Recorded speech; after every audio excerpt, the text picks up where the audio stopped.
Today, I want to show you my ultimate hack to make Chong Fan for the home kitchen. One of my favorite things to eat when I go to a dim sum restaurant, and one of the hardest things to make at home. So today, very simple. We have some store-bought fillings, char siu from a Chinese takeaway, rotisserie chicken, and some prawn cocktail from our local supermarket. But first, we deal with the two most important things in a Chong Fan dish, the oil and the soy sauce. Now, in Cantonese cooking, which is where Chong Fan originated, there's a clear distinction between raw and cooked oil. I remember my grandmother used to have a jar of cooked oil next to her cooked soy sauce, and that's what she used to garnish some dishes. So today we'll do the same for the Chong Fan. And since we're cooking the oil, we'll take the opportunity to impart some flavors with some scallion. So very simple, stove on, we got our neutral oil. Today we have vegetable oil.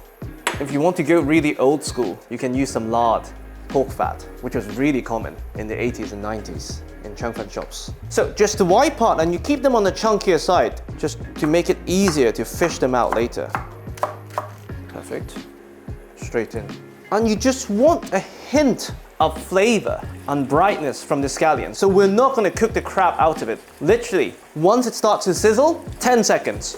And stove off, we set this aside to cool down. Now, the other star ingredient, the soy sauce. For me, as important as the Chong Fan itself, if not more, and it's definitely not just a store-bought soy sauce. We need to give them flavor, depth, and sweetness. So what we want to do is to make a simple stock with our aromatic vegetables to dilute our soy sauce. If you've seen my restaurant soy sauce recipe, you can skip to the next part. So, stove back on, a touch of vegetable oil. The offcuts that we didn't use for the oil, they go in. And we want to add a bit of shallot. This would give us a bit of sweetness and complexity to the soy sauce. Again, not too fine, because you want to be able to fish them out later. Once you've done this once, you can add any aromatic vegetables that you fancy. And now, the true secret ingredient for this soy sauce, coriander. In particular, the coriander stalks. Even if you don't like coriander, please give this a try, because cooked coriander has a completely different depth of flavor compared to the raw counterparts, and it's really the star of this soy sauce. If you really can't stand coriander, which I understand is genetic, you can substitute the stalks with some celery. One optional ingredient, mirin, Japanese sweet wine. If you don't have access to mirin, you can just add a bit of water and a bit of sugar, but definitely not white wine, because that will introduce acidity. What we want to introduce here is a bit of sweetness and a tiny bit of complexity. Now, once the alcohol of the mirin has evaporated, we add some water.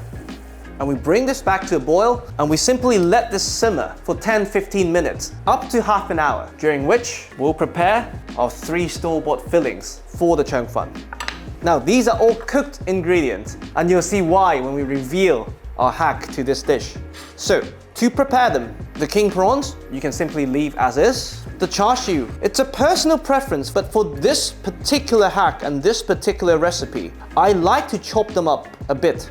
Not mincing, but very small cubes. Traditionally, Chong Fan came about as a street food, and before all the refinements from restaurants, the Chong Fan fillings were never minced.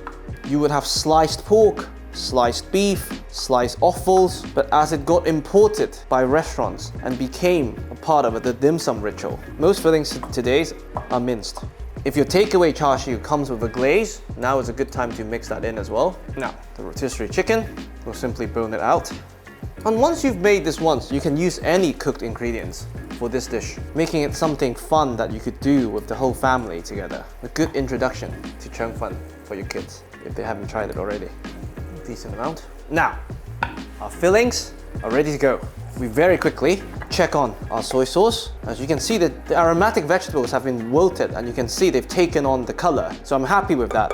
We can switch off the stove. We add our light soy sauce.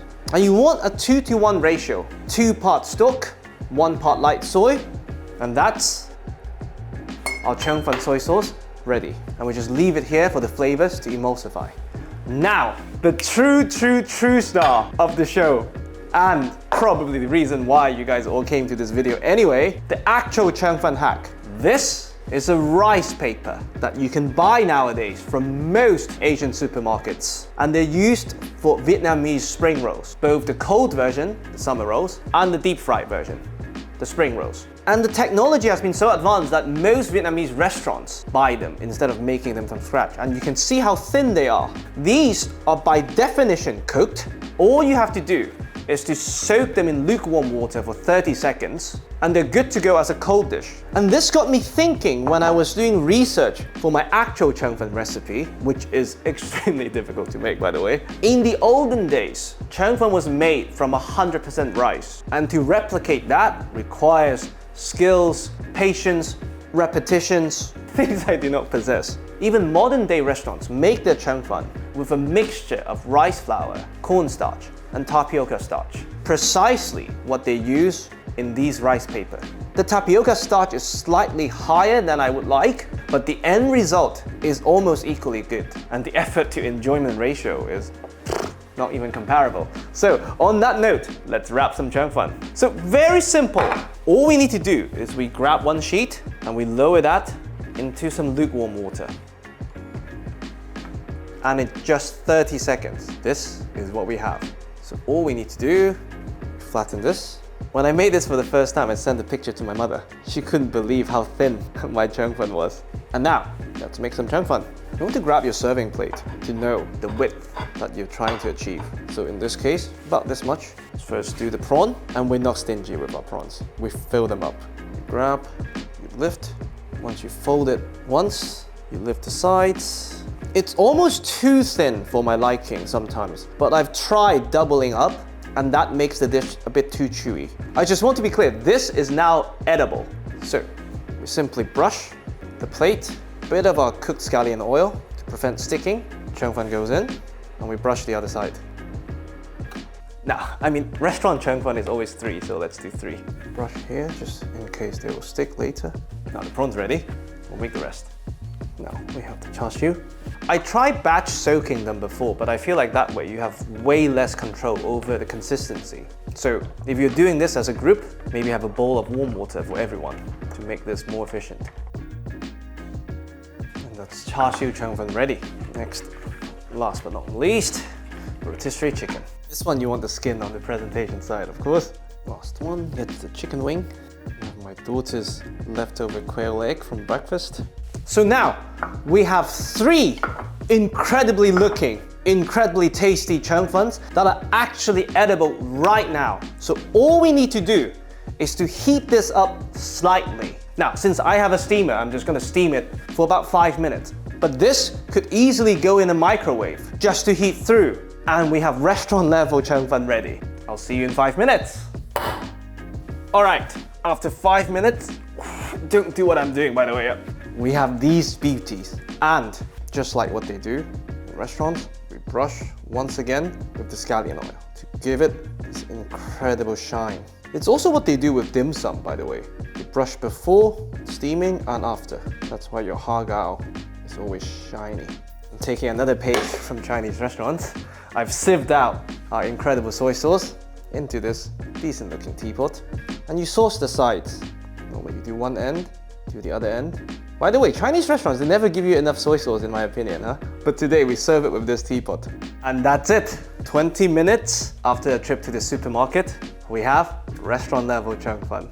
It's something incredibly tasty and more importantly, incredibly fun to do with the family. This is my ultimate Cheng Fen hack for the home kitchen. I really hope you enjoy.